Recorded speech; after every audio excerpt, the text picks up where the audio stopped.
everyone, welcome to my channel Online Exam and today we will discuss the topic of letter analogy। जैसे कि दोस्तों अभी तक हमारा नंबर एनालॉजी टॉपिक हमने ऑलमोस्ट कर चुके हैं, बहुत सारे क्वेश्चन कर चुके हैं उसके। तो आज हमारा टॉपिक न्यू स्टार्ट हो रहा है, वो है लेटर एनालॉजी। देखिए लेटर एनालॉजी इट मीन्स क्या कि लेटर है ना, प्ले विद लेटर। हम तो लिख सकते हैं यहाँ पे क्या कि play with letter, play with letter मतलब क्या कि हम लेटर के साथ क्या करने वाले हैं, अभी खेलने वाले हैं। अभी तक हम नंबरों के साथ खेले थे, play with numbers, and next topic is play with letters. तो हम अभी लेटरों के साथ खेलने वाले हैं। तो हमारे देखिए इसमें जो रीजनिंग का जो ये टॉपिक है बहुत ही इंपॉर्टेंट है, और ये जो है लेटर एनालॉजी या वर्ड एनालॉजी ये आपको रिलेट करता है किससे, कोडिंग टू कोडिंग से। तो जब ये हमारा टॉपिक ऑलमोस्ट खत्म हो चुका होगा letter analogy and then word analogy, तो हम कोडिंग डिकोडिंग पढ़ेंगे। तो कोडिंग डिकोडिंग भी आपका क्या इसी से रिलेटेड है थोड़ी बहुत। अगर आपने कंसेप्ट अच्छे से लेटर एनालॉजी पढ़ लिए हैं तो आपको कोडिंग डिकोडिंग करने में कोई भी कंफ्यूजन नहीं होगी, है ना, बहुत इजीली से समझ जाएंगे उसको। देखिए अगर मैं बात करूँ लेटर इट मीन्स क्या, लेटर एनालॉजी है ना। तो देखिए अब क्या है कि लेटर मीन्स क्या है कि अल्फाबेटिकल कितनी होते हैं हमारे पास, लेटर 26 होते हैं ना, 1 to कितने 26 होते हैं, A to Z ये हमारे होते हैं कितने 26 लेटर्स, है ना।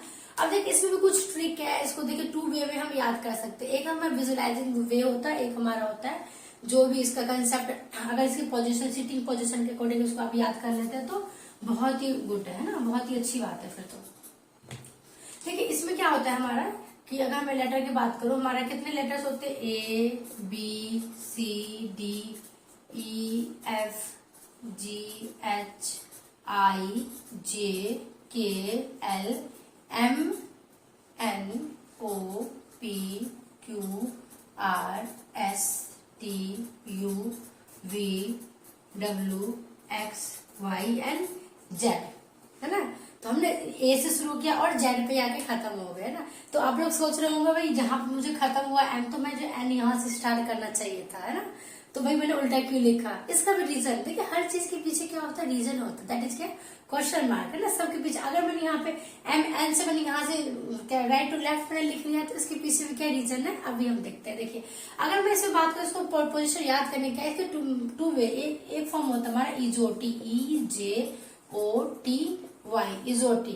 और ये जो है ट्रिक, मान लीजिए दुनिया में कहूँ कि सारे टीचर जितने भी कॉम्पिटेटिव एग्जाम की तैयारी करवाते कोचिंग वाले सभी इस फॉर्म को याद करवाते हैं, इस ट्रिक बताते हैं। जब हम भी कॉलेज में थे तो हमें भी रीजनिंग में इसी टॉपिक से पढ़ाया गया था, इजोटी फॉर्म में। इजोटी में क्या है देखिए 5, ये हो गया 10, ये हो गया 15, ये हो गया 20 और ये हो गया हमारा 25, है ना। इसको तो हम बाद में डिस्कस करेंगे। देखिए अभी हमने क्या किया कि इसकी क्या पोजीशन है हम बात करते हैं, इसके करने के स्टेप। जैसे कि हमने नंबर की बात करके, नंबर की हमने बात कर रहे थे क्या, उसके क्या प्रायोरिटी लिस्ट था, है ना। तो प्रायोरिटी लिस्ट के अकॉर्डिंग हमने नंबर की बात करते, पहले क्या प्राइम नंबर आएगा, फिर उसमें square, cube and then addition, multiplication, subtraction, है ना, डिवीजन, ये सब आया था। तो इट मींस क्या हमने प्राइम नंबर पहले चेक करते थे। इसको चेक करने का क्या तरीका है, देखिए कि इसको हम किस तरह चेक करेंगे। पहले हमें इसमें क्या है, पहले हमारा क्या टॉपिक है, इसमें हम क्या करते हैं, इसमें लेटर की रैंक देखते हैं। लेटर की रैंक मीन्स क्या, इसकी पोजीशन, सिटिंग की पोजीशन है, लेटर की क्या पोजीशन, मीन्स इसको हम लेटर की रैंक बोल देते हैं। क्या बोलते हैं, एक हमारा रैंक है ना, लेटर की रैंक, लेटर की क्या देखेंगे, रैंक क्या देखेंगे, इसमें हम लेटर की रैंक देखेंगे। देखिए अब हम लेटर की रैंक देखेंगे, क्या लेटर की रैंक हमारे कितने 2 टाइप्स के होते हैं, क्या 2 टाइप्स के। तो लेटर रैंक क्या, एक हमारा तो फॉरवर्ड रैंक,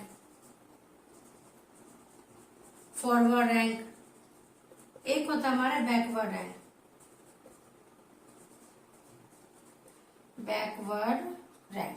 ये होगा बैकवर्ड रैंक। फॉरवर्ड रैंक तो समझ में आ रहा है, फॉरवर्ड में इट मींस क्या है कि फॉरवर्ड रैंक हमारा क्या है, ये हो गया हमारा क्या फॉरवर्ड रैंक, और ये वाला क्या होगा हमारा बैकवर्ड रैंक, है इस तरह से। देखिए अगर मैं ABCD की बात करूँ तो ये क्या होगा, कौन सा लाइन हो गया, फॉरवर्ड, A to Z हम फॉरवर्ड गए, और यहाँ से N से लेके हम Z तक आए, तो ये क्या होगा हमारा बैकवर्ड रैंक हो गया ना। क्या हो गया ये हमारा बैकवर्ड रैंक। देखिए अब क्या होगा, एक तो हमारा क्या है कि लेटर के रैंक के अकॉर्डिंग हम देखते हैं क्या, एक तो हमारा फॉरवर्ड रैंक, एक हमारा बैकवर्ड रैंक।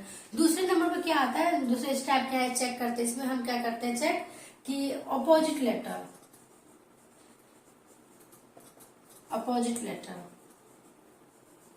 है ना। सेकंड नंबर पे क्या है हमारा कि अपोजिट लेटर, ठीक है। पहला हमारा था लेटर के rank, forward rank and that is backward rank, and second is opposite letter. देखिए फॉरवर्ड रैंक तो समझ में आ गया कि हम फॉरवर्ड रैंक में इस तरह से आगे बढ़ना है, तो मैं A2 अगर हम फॉरवर्ड रैंक में क्या, अगर हम A2 हम Z जा रहे हैं तो इट मीन्स क्या है कि हमारा फॉरवर्ड रैंक है।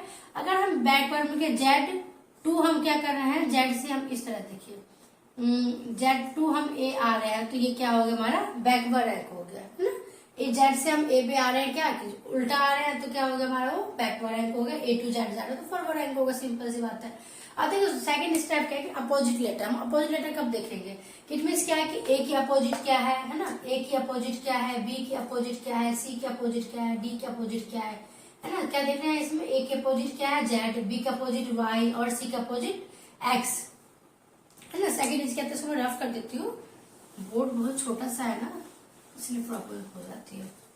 ठीक है, फॉरवर्ड रैंक बैकवर्ड रैंक तो पता चल गया होगा हमें। अब क्या करना है हमें, देखिए फॉरवर्ड रैंक एक बार फिर से यहाँ से क्या होगा, फॉरवर्ड A2 Z ये हमारा हो गया। ये सो क्या कर रहा है आपका फॉरवर्ड रैंक, सिंपल ले लेते फॉरवर्ड रैंक, ठीक है। अगर हम यहाँ पे क्या कर रहे हैं, हम Z से Z है और हम ये उल्टा आ रहे हैं Z to A आ रहे हैं तो ये क्या हो गया हमारा बैकवर्ड रैंक, ये हो गया हमारा बैकवर्ड रैंक, ठीक है। B फॉर बैक और वर्ड से R for rank, backward rank हो गया ना। अगर हम Z to A आ रहे तो backward rank, A to Z आ रहे तो फॉरवर्ड रैंक हो गया, ये हो गया। अब हम क्या सेकंड स्टेप में क्या था हमारा अपोजिट लेटर। अपोजिट लेटर में क्या था, देखिए सेकंड स्टेप था अपोजिट लेटर।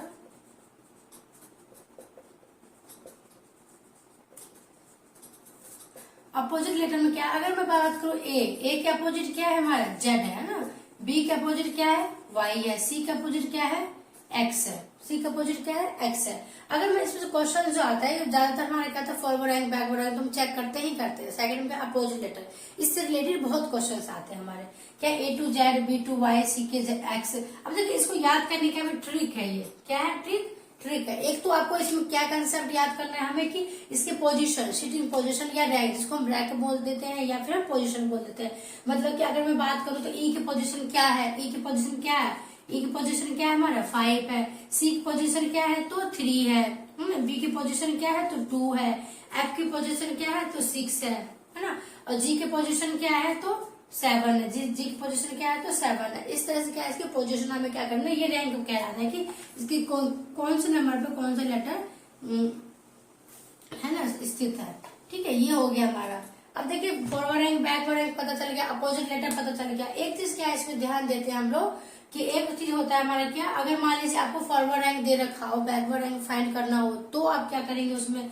तो देखिए अगर हम इसको बात करें A प्लस Z करूं, A प्लस Z करूं तो A कितना होता है 1 होता है और Z कितना 26 होता है, मतलब 27। इट मीन्स कि अगर हम अपोजिट लेटर कोई सा भी आप अपोजिट लेटर लेंगे उसका सम क्या होगा आपका 27 ही आएगा। सेकंड में देख लीजिए B प्लस Y करते हैं ना, B plus Y, B plus अगर मैं Y करूं तो कितना आ जाएगा, देखिए B प्लस Y, B कितना होता है 2 होता है, Y कितना होता है 25 होता है। तो 2 प्लस 25 कितना आ गया आपका 27 आ गया, 2 प्लस 25 इज 27 आ गया हमारा। इट मीन्स क्या है हम जितने भी अपोजिट लेटर मतलब A Z B Y C X D W E V F U G T H S I R J Q K P L O M N, जितने भी इसके अपोजिट लेटर मतलब मान लीजिए कि M प्लस N, अगर इसको opposite करेंगे तो इसका इक्वल कितना आएगा आपका 27 ही आएगा। इट मीन्स क्या है कि सारे अपोजिट लेटर का सम, अपोजिट लेटर का सम क्या होता है हमेशा इक्वल होता है आपका 27 का। ये पॉइंट आपको क्या करना लर्न करना है, मतलब लर्न के इट मीन्स क्या है कि आपको याद होनी चाहिए, पता होनी चाहिए।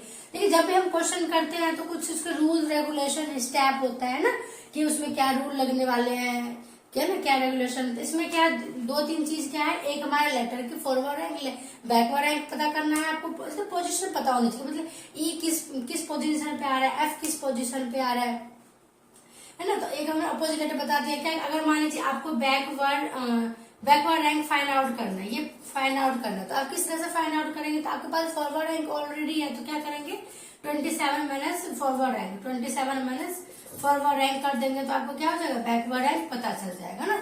इट मीन्स क्या है कि अगर मान लीजिए आपको क्या आपको फॉरवर्ड रैंक पता करना हो, फॉरवर्ड एंड निकालो तो कैसे करेंगे 27 माइनस बैकवर्ड एंड, क्योंकि बैकवर्ड एंड हमें पता होगा तो यहाँ पे हमें क्या होगा फॉरवर्ड एंड पता चल जाएगा ना। इट मीन क्या है कि दोनों अपोजिट लेटर का सम इज इक्वल टू 27 है ना। अपोजिट लेटर का sum is always equal to 27, हमेशा इक्वल कितना होता है 27 का इक्वल होता है। ठीक है, ये चीज पता चल गया। अब देखिए नेक्स्ट स्टेप क्या है इसमें, हमने क्या क्या कर लिया, एक forward and backward and opposite letter हो गया। अब इसको देखिए, इसको करने का क्या विजुअलाइजिंग तरीका है, याद करने का। मतलब मान लीजिए या तो आप बहुत इंटेलिजेंट है तो यू याद कर लेंगे, या कुछ बच्चे क्या करते हैं कि ट्रिक से याद करते हैं, जल्दी याद होता है, कभी भूलते भी नहीं है विजुअलाइज करके, है ना। ए बी से तुम्हें याद ही रहता है। जैसे कि अब मान लीजिए क्या है जी है ना। जी किसके जैसे है, जी अगर मैं यहाँ से बात करूँ तो क्या हो गया G7, है ना। सभी के क्या तरीका, जी को हम 7 से याद कर सकते हैं। और बताइए और किसको याद कर सकते हैं, जिसकी एल है, एल को किससे याद कर सकते हैं 12 से, है ना। एल को किससे 12 सकते हैं M13, एल 12 है तो M कितना 13 है ना, M13 है ना। ओ N 14, ओ कितना आ जाएगा आपको O 14, P 15 है ना। तो क्या हो गया, इस तरह से हम इसको याद कर सकते हैं, है ना। L 12, 13, 14, 15, 16, 17, 18, 19, 20, इस तरह से आप क्या कर सकते हो, याद कर सकते हैं इसको। ये तो हमारा याद हो गया। एक फॉर्म क्या होता है जो भी सभी लोग जानते हैं, क्या इजोटी फॉर्म में, EJOTY इजोटी। अगर आप इसको याद कर लेते हैं, इसमें पोजीशन क्या है, ई के पोजीशन 5 होता है, जे के पोजीशन 10 होता है, ओ के पोजीशन 15 होता है, टी के पोजीशन कितना हो गया 20 एंड देन वाई के पोजीशन 25। अगर मान लीजिए इजोटिक फॉर्म में हमें याद है ना, इजोटिक फॉर्म में हमें याद है तो हम क्या करेंगे, ई हमें पता है कि E5 है तो उससे पहले वाला क्या होगा 4 होगा, एक के बाद वाला क्या होगा हमारा 6 होगा, है ना। अगर मान लीजिए जे हमारे पता है जे 10 होता है, जे से पहले वाला 9 हो गया, जे के बाद वाला 11 हो गया, 12 13 14, फिर हमारा 50 वाला पता है, ओ कितना होता है 15 पोजीशन पे, है ना। ई हमारा 5 हो गया, जे हमारा क्या हो गया, देखिए 2-3 लेटर तो हमें आगे पीछे तो यूं ही याद हो जाता है ना। अगर ई आपके 5 पे है तो आपका क्या करेंगे, डी आपका 4 हो गया, 3 हो गया, 2 हो गया, 1 हो गया, और यहाँ से 6 हो गया, 7 हो गया, 8 हो गया, 9 हो गया। ये बार जे हमें पता है कि जे 10 पर है तो उससे पहले वाला ना 14 13 है ना, 12 इस तरह से, जे बाद वाला 16 17 18 19, फिर 20 वाला याद कर लेते हैं क्या, 20 वाला 20 पे क्या है हमारे 15 पे तो ओ है, 20 पे क्या हमारा टी है, तो ये हो गया 21 22 23 24, इससे कम वाला हो गया।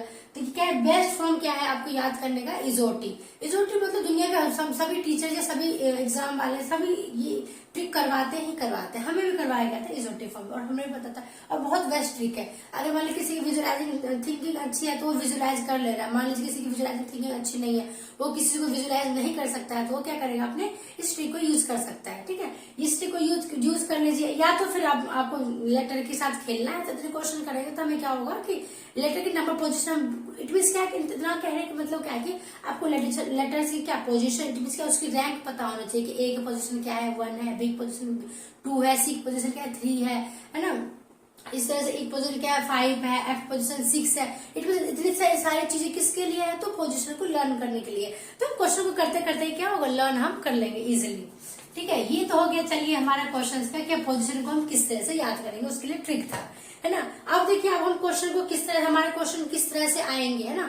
अगर मान लीजिए कोई भी क्वेश्चन है तो उसमें क्या पैटर्न होगा, कभी ये क्रॉस पैटर्न हो जाएगा इस तरह से, ये लेटर इसके साथ होगी, लेटर इसके साथ होगी, ये लेटर इसका, इसकी लेटर इसका, इस तरह से पूछ लेते हैं। कभी क्या होगा आपके प्लस के 1 + 1 + 1, ये कभी +2 +2 +2 इस फॉर्म में बढ़ेगा। कभी क्या होगा आपका कि +1 रहेगा, फिर माइनस अल्टरनेट हो जाएगा, -1 +1 -1, एंड इस तरह अल्टरनेट, कभी +2 -2 +2 -2, कभी +2 को कांस्टेंट रखेगा, -1 को अल्टरनेट चला देगा, है ना।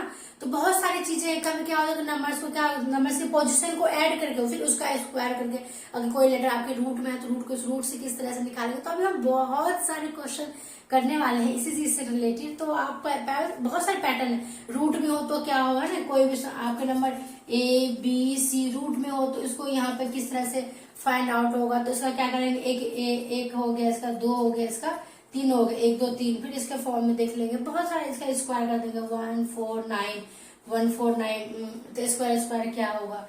बहुत सारे क्वेश्चंस करने वाले हैं। कभी क्या होता है कि A/P है तो इसका C/D है, तो इस तरह के हो तो D/C/X का क्या होगा। इस तरह से बहुत सारी चीजें पैटर्न होता है ना, बहुत सारे क्वेश्चंस होंगे इस पे। ठीक है, तो हम देखिए बहुत सारे क्वेश्चंस लेके आ रहे हैं, तो बहुत सारे क्वेश्चन करने वाले हैं, बस आप बने रहिए और देखते रहिए, है ना। बहुत इसमें कह सकते नंबर ऑफ क्वेश्चन कितने होते हैं, कुछ पैटर्न्स होते हैं और हम पैटर्न के फॉर्म में भी नहीं हम आपको बन सकते हैं, क्योंकि क्वेश्चन बहुत मतलब रीजनिंग हो तो मान लीजिए क्वेश्चन तो आप खुद बना सकते हैं। अगर मान लीजिए एक पैटर्न मैंने करवाया तो उसी में आप 4 क्वेश्चन बना सकते हैं, बस लेटर को चेंज तो करना है। जैसे कि हम नंबर को चेंज करते तो न्यू क्वेश्चन बन जाता था, ऐसे ही हम लेटर को चेंज करके हम न्यू क्वेश्चन बना लेंगे, ठीक है। ये था हमारा बेसिक कंसेप्ट, इंट्रो पार्ट था हमारा अभी तक का कि लेटर एनालॉजी से रिलेटेड किस तरह से क्वेश्चन होते हैं। तो अभी हम चलिए एक सिंपल क्वेश्चन लेके के देखते हैं कि क्वेश्चन को किस तरह से हमें हिट करना है। और हाँ, दूसरी बात कि अगर आप लेटर एनालॉजी बहुत अच्छे से कर लेते हैं तो आपको कोडिंग डिकोडिंग करना बहुत ही इजी हो जाएगा। तो इसीलिए मैं यही कोशिश करूंगी आपको लेटर एनालॉजी बहुत अच्छे से समझ में आए, आप बहुत अच्छे से करिए उसको, है ना, ताकि आपको कोडिंग डिकोडिंग में कोई प्रॉब्लम ना आए। तो चलिए बने रहिए, हम नेक्स्ट क्वेश्चन के साथ आते हैं और एग्जाम्पल लेके समझाते हैं, ठीक है। तब तक के लिए बाय बाय।